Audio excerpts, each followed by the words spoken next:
selamat datang di channel saya. Video kali ini saya mau bahas seorang tokoh seniman yang sangat terkenal di Austria, terutama di Wina. Seniman ini hidup pada tahun 1862 dan meninggal pada tahun 1918. Nama seniman ini adalah Gustav Klimt dan namanya cukup familiar kalau kita ke Wina. Karya-karyanya ada beberapa dipajang di Wina, beberapa juga di luar negeri seperti di New York. Kalau di Wina, kita bisa melihat karya-karyanya di Istana Belvedere dan di Museum Wina. Gustav Klimt ini adalah seniman yang beraliran simbolisme. Jadi waktu pada zamannya, Gustav Klimt dianggap pemberontak karena sisi seninya tidak mengikuti alur seniman pada umumnya. Jadi dia tidak mengikuti kaidah-kaidah akademis dalam bidang seni. Dia lebih menonjolkan seleranya sendiri dan kemauannya dalam menggambar atau melukis sesuatu. Karya-karya Gustav Klimt kadang-kadang dianggap pornografi dan cenderung erotis. Salah satu yang terkenal karyanya adalah The Kiss. The Kiss ini karya yang menggambarkan sepasang kekasih yang sedang berciuman sambil berpelukan. Karya ini dianggap cukup vulgar, tetapi dianggap unik dan memiliki karya seni yang tinggi. Karya The Kiss ini diduga merupakan representasi atau simbol hubungannya dengan kekasihnya, yaitu Emily Floch. Jadi Gustav Klimt ini memiliki hubungan yang romantis dengan seorang desainer yang bernama Emily Floch.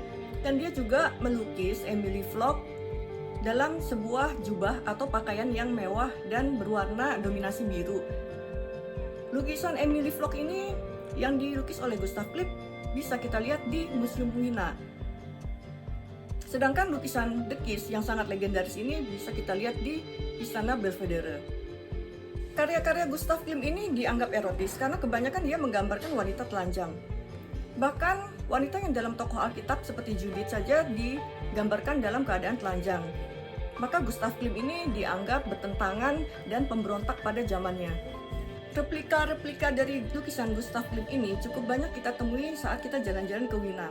Sedangkan kalau kita mau melihat lukisan Gustav Klimt yang asli, itu kita bisa temui dan kita lihat di Museum Belvedere atau di Museum Wina.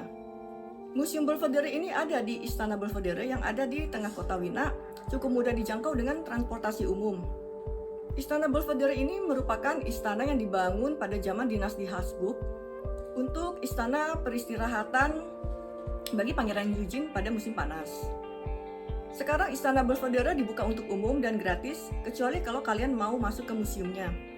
Istana ini terdiri dari dua bagian atas dan bagian bawah. Untuk bagian atas disebut Belvedere atas dan bagian bawah disebut Belvedere bawah. Dan juga ada satu orangery atau kebun jeruk yang sangat luas dan sebuah istal. Kalau kita naik ke Belvedere atas, kita bisa melihat pemandangan kota Wina dari ketinggian, selain bisa melihat matahari terbenam kalau kita datang sore hari.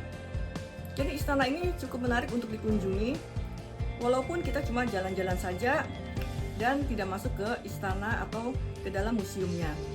Tapi tentu saja kalau mau menyaksikan lebih jelas seperti apa sih lukisan-lukisan Gustav Klimt yang dianggap bagus dan memiliki nilai estetik yang tinggi, kita memang harus masuk ke dalam museumnya.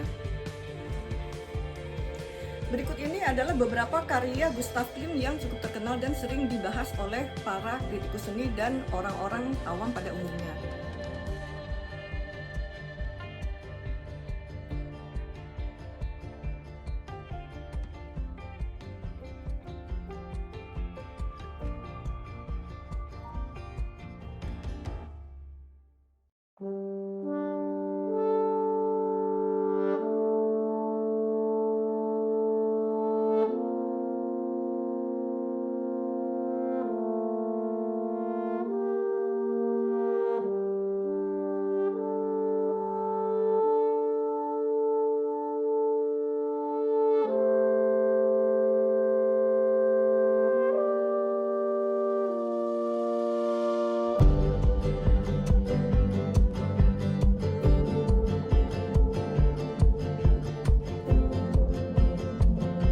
Demikian informasi dari saya. Jadi bagi yang jalan-jalan ke Wina mungkin tidak akan heran lagi kalau melihat ada replika-replika lukisan Gustav Klimt di souvenir-souvenir saat kita mengunjungi Wina. Terima kasih sudah menonton. Silahkan like, share, dan subscribe.